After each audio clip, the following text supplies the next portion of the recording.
How to import cookies to Google Chrome. Make sure Google Chrome is up and running on your PC. Look at the top right corner of Chrome where you see 3 dots stacked vertically. Click on those dots. From the drop-down menu, hover your mouse over Extensions. A submenu will appear. Click on Visit Chrome Web Store. In the Chrome Web Store, you'll find a search bar at the top right. Click on it and type in Cookiebro, then hit Enter.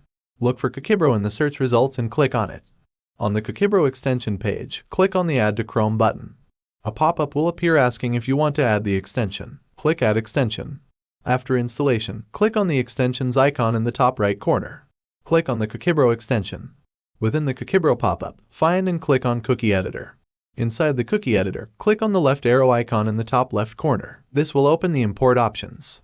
Scroll through the list and click on the specific cookie you want to import.